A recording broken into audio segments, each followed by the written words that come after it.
How to say no at work without destroying your career. You want to say no, but you don't. Your mouth says sure, your head says I can manage, your body says I'm exhausted, and later you hate yourself for agreeing. Not because the task was hard, but because you betrayed yourself again. This video is not about confidence tricks. It's about the psychology that traps you into saying yes and how to escape it without becoming the office villain. Why saying no feels dangerous. Let's be honest. Saying no at work doesn't feel like a simple decision. It feels like a threat to your survival. Because your brain isn't thinking logically, it's thinking socially. Your nervous system asks, will I be seen as difficult?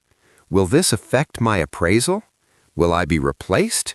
Will I lose respect? So you comply. Not because you want to, but because belonging feels safer than boundaries.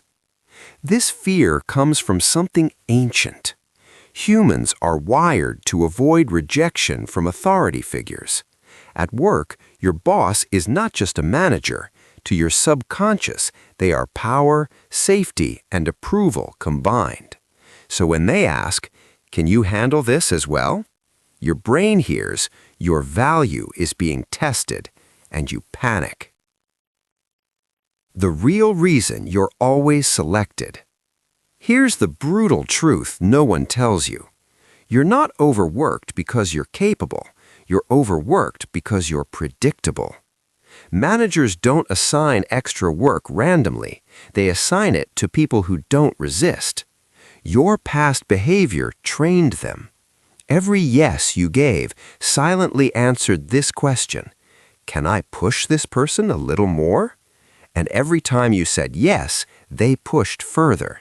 Until your role expanded, your workload doubled, your boundaries disappeared, your value stayed the same. Saying yes didn't make you respected, it made you usable. Why hard workers struggle the most? High performers struggle the most with saying no. Why? Because they confuse responsibility with obedience, professionalism with sacrifice, teamwork with self-erasure. They believe if I prove myself, they'll notice. But workplaces don't reward effort. They reward clarity of limits. When you do everything, nothing stands out. When you accept everything, nothing is respected. Your silence doesn't make you noble, it makes you invisible. The psychological trap of yes. Every unnecessary yes creates 3 hidden problems. 1. You lose perceived authority. People respect those who choose, not those who comply. 2. Your priorities become unclear. If everything is urgent, nothing is important. 3. Your resentment grows, and resentment always leaks through tone, delay, burnout. You think you're being helpful, but you're actually destroying your leverage. Why just be confident is bad advice. You've probably heard, just be confident. Just say no politely. That advice fails because it ignores power dynamics. Confidence without strategy is dangerous. Saying no the wrong way can label you as uncooperative, isolate you socially, hurt future opportunities. So we don't say no emotionally, we say no structurally. The safe way to say no, psychology-based. Here's the rule. You never reject the person, you redirect the responsibility. Technique 1, the trade-off method. Instead of, I can't do this, say, I can do this, but it will delay X. Which one should I prioritize? Why it works? You appear cooperative.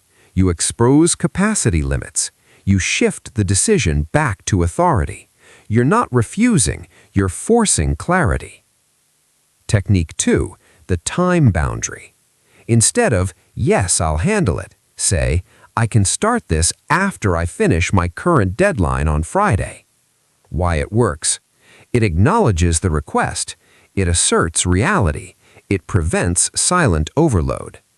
Boundaries don't need emotion. They need timelines. Technique 3. The capability frame.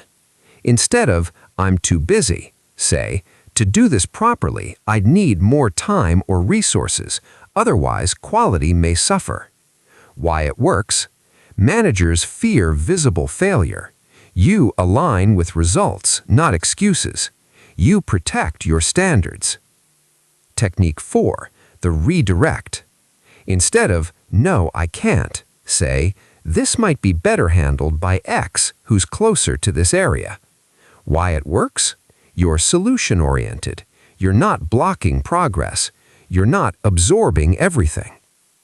What changes when you start saying no? At first, nothing dramatic. Then, requests slow down. Expectations adjust. People check before assigning. Your time regains value. Some people won't like it. That's normal, because boundaries filter relationships.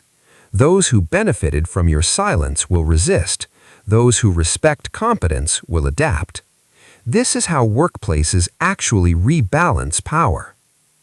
The fear you need to let go of. Let's address the fear directly. What if they stop liking me? Here's the uncomfortable truth. Being liked never protected anyone's career. Being clear does. Respect grows where clarity exists. Exploitation grows where silence exists. You're not paid to be liked. You're paid to deliver value sustainably. When you should absolutely say no. Say no when tasks fall outside your role without compensation. Deadlines are unrealistic. Your workload is already at capacity.